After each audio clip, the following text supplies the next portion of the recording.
Rasta, esse é o canal Barruti, seja bem-vindo. Eu sou Veloso e vou falar do Bahia na Sul-Americana, duelos das quartas de final definido, Rasta. 8 times classificados, 4 argentinos, 2 chilenos, 1 colombiano e 1 nordestino. O Nordeste é o meu país e o Nordeste é a Bahia na Sul-Americana, Rasta. O Bahia se classificou após passar pelo União Santa Fé pelo placar agregado de 1-0, já que venceu o primeiro jogo na Fonte Nova por 1-0 e empatou em 0-0 lá na cidade de Santa Fé, na Argentina, contra o União Santa Fé, e o Bahia passa para as quartas de finais e estava esperando o confronto mais aguardado desta quinta-feira, que foi o time do Defensa e Justiça e Vasco, e deu Defensa e Justiça. E você preferia quem, Rasta? Você preferia o Vasco ou você preferia o Defensa e Justiça?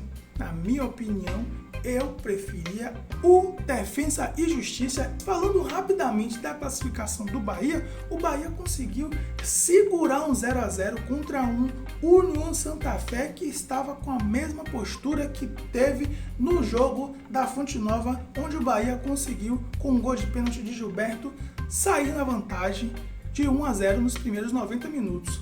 Já no jogo da Argentina, o Bahia continuou com os mesmos problemas que tinha do primeiro jogo. Porém, teve algo importante nesse jogo que contribuiu para que o Bahia conseguisse não tomar gols. O Bahia não fez, teve chances, não fez, mas não tomou, e não tomou principalmente por causa de uma alteração simples.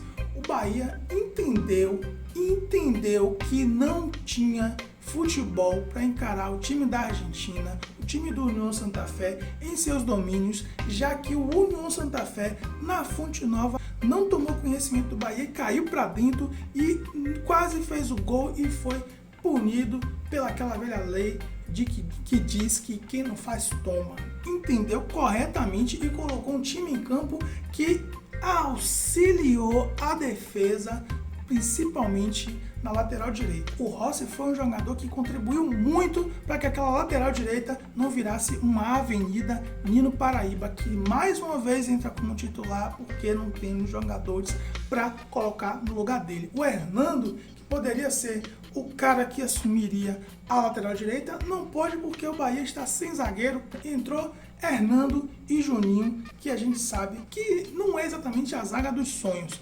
O Hernando e Juninho cumpriu seu papel e o meio de campo foi muito importante para que isso acontecesse. O Bahia poderia ter entrado com Daniel, que é o que estava acostumando a entrar. Quando não entrava Daniel, acabava entrando o Rodriguinho, mas o Bahia preferiu entrar com o Ramon. O Ramon, ele é mais defensivo, mais volantão, não é aquele cara que vai fazer as construções das jogadas, é o cara que vai trabalhar mais no setor defensivo, que é o que o Bahia precisava realmente nesse jogo, porque se não tomasse gol, estaria classificado. Pois bem, o Bahia abdicou de atacar, mas ainda assim foi quem teve as chances mais agudas do jogo. O Bahia teve uma chance com o Gilberto, um passe primoroso do Ramon, colocou o Gilberto de cara, ele acertou o mais difícil e errou o mais fácil. Conseguiu botar a bola entre as pernas do goleiro e na hora de chutar pro gol, acabou chutando com aquele velho desleixo quando ele tá no modo apagadão. O Gilberto é um atacante vagalume. Um dia ele brilha, no outro ele apaga. Ele estava no modo apagadão nesse jogo e conseguiu perder 2 gols que matador não deixa escapar. Primeiro foi esse lance do Ramon. Depois teve um outro lance onde ele também de cara pro goleiro conseguiu tirar do goleiro, tirar do gol, tirar de tudo e perdeu um gol claríssimo que poderia facilitar a vida do Bahia e a vida do torcedor do Bahia, que não sei por que a gente tem que sofrer todos os jogos do Bahia, nós temos que sofrer todos os jogos. Não tem um jogo que a gente consiga jogar numa boa, só quando o time adversário não joga. Tipo o Melgar, que acabou não jogando, aí facilitou as coisas pro Bahia, mas quando o time adversário joga, o Bahia geralmente está no nível inferior de futebol do time adversário e não consegue fazer o que tem que fazer. E demos sorte. Primeira sorte, ficamos com um jogador a mais. Aos 49 minutos, o jogador do União Santa Fé entrou forte no Elber. E aí voltamos para o segundo tempo com um jogador a mais. Isso poderia ser um facilitador para o Bahia, mas sempre o Bahia costuma não aproveitar esse tipo de vantagem. O União Santa Fé, com 1 a menos, continuou em cima do Bahia, continuou criando mais jogada, continuou com a posse de bola, o Bahia só se livrava da bola. E na defesa tinha que depender de quem? De Rossi, de Ramon, de Gilberto, que tirou várias bolas também na zaga, toda hora um escanteio. Isso acaba irritando o torcedor do Bahia. O torcedor do Bahia não precisa fazer exame cardíaco, porque se está vivo assistindo esse vídeo é porque está bem do coração. Não precisa fazer exame de coração, Rasta. Mas o Bahia não foi o time competente para fazer o gol, mas foi competente para não tomar gol. E um desses motivos foi a boa fase do Douglas, que conseguiu no finalzinho do jogo fazer um defesaço, Rasta, e garantir o placar. Eu esperava que o Bahia fosse fazer um gol no final do jogo, ou tomar um gol no final do jogo. Eu já estava esperando, eu digo, o Bahia vai dar uma, ou o raudinismo vai ser invocado hoje, ou o Bahia vai tomar um gol no final do jogo. Olha só o que vai acontecer, olha só a merda. Acabou acontecendo que o Bahia tomou um gol, porém estava impedido, e aí deu tudo certo. Depois desse lance ainda teve um lance de perigo que o Douglas fez um defesaço e acabamos se classificando. Aí eu falo, Rasta, é um torneio mata-mata. Torneio mata-mata não é para você jogar bonito, não é para você ficar fazendo firula, não é para você golear, não é para você fazer nada, é para você se classificar. E o Bahia foi o time competente e se classificou. Existem muitas críticas nas redes sociais em relação ao Bahia nesses 2 jogos contra a União Santa Fé. O União Santa Fé foi superior em termos de futebol. Jogou muito melhor, teve muito mais chance, criou muito mais, foi protagonista nos 2 jogos. Porém, quem se classificou foi o Bahia. E é isso que vale no mata-mata. O que vale no mata-mata é você se classificar. Quem vai colocar os $600 mil no bolso é o Bahia, por ter passado para a próxima fase, mesmo não jogando o que deveria jogar. E isso não aconteceu só no jogo do Bahia, não. O jogo do Vasco contra o Defensa e Justiça, o primeiro jogo na Argentina, o Defensa e Justiça estava atacando o tempo todo, estava acima do Vasco, estava procurando o gol, estava sendo protagonista, mas quem fez o gol primeiro? Jogando menos, jogando com futebol inferior, com futebol pequeno, o Vasco abriu o placar e estava conseguindo levar o triunfo para São Januário até o finalzinho do jogo, quando tomou um empate.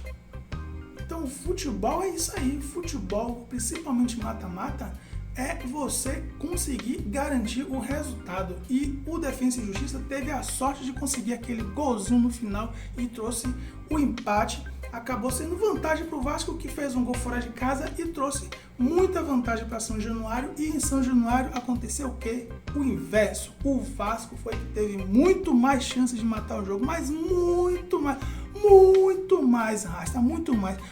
O atacante Ribamar, ele deve devolver o salário dele para o Vasco, porque ele simplesmente prejudicou e muito o Vasco, não conseguia chutar na direção do gol, principalmente não conseguia acertar a bola na hora de chutar para o gol.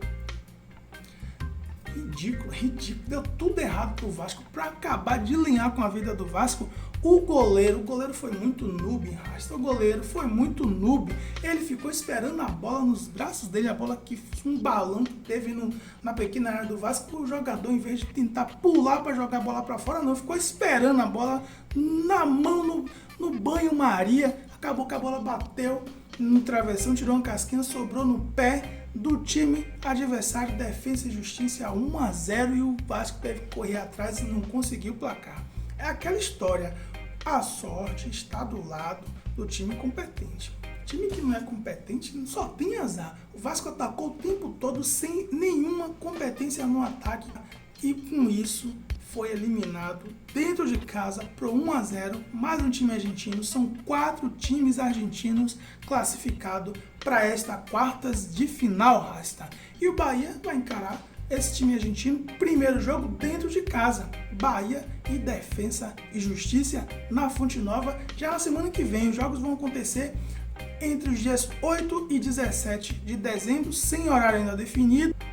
Caso a gente passe para as semifinais, vamos pegar o vencedor de Coquimbo Unido e Júnior Barranquilla, um time colombiano contra um time chileno. Os outros confrontos da quartas de final são entre argentinos Lanús e Independente, e argentinos e chileno, o Universidade Católica do Chile e o Vélez Sarsfield. Eu continuo dizendo que mesmo a gente empolgado com essa classificação, o único time nordestino classificado nessa Sul-Americana, estamos aí batendo. Temos aí uma possibilidade muito grande de chegar a uma semifinal que ainda não chegamos na Sul-Americana e quem sabe até uma final e quem sabe até vencer, porque o Bahia tinha muita chance em 2018 quando fomos vergonhosamente roubados em 2 jogos contra o Atlético Paranaense, que acabou sendo o vencedor do certame. Fomos roubados descaradamente naquele ano de 2018, onde o Bahia chegou pela primeira vez às quartas de finais e agora o Bahia chega pela segunda vez nas quartas de finais. Eu espero que chegue mais longe, lógico, mas continuo dizendo que o Bahia não pode priorizar a Sul-Americana e o Bahia deve ir com força máxima para o jogo contra a equipe do Ceará no próximo sábado pelo Campeonato Brasileiro na Fonte Nova. O Bahia não tem que poupar ninguém para o jogo da Copa Sul-Americana, pelo contrário, se tiver que poupar, que poupe no jogo da Sul-Americana, porque a prioridade do Bahia deve ser permanecer na Série A do Campeonato Brasileiro. Nós tivemos 2 grandes surpresas, que foi o Matheus Bahia jogando o seu café com leite muito bem e o Ramon, apesar do gol, claro que perdeu, o gol feito, gol que não se perde, acabou fazendo também uma boa partida. Espero que continue assim. Agora é esperar próxima semana o primeiro jogo contra o Defensa y Justicia, deve se pronunciar dessa forma lá na Argentina, e conseguir fazer a mesma coisa ou melhor do que fizemos contra a União Santa Fé. Fazer o resultado em casa, fazer o resultado na Fonte Nova e não sofrer tanto na Argentina. Esperemos que tenhamos no dia 23 de janeiro um time nordestino levantando a taça de campeão da Sul-Americana 2020. É isso aí, bora Bahia, bora Barrudes, Veloso fui!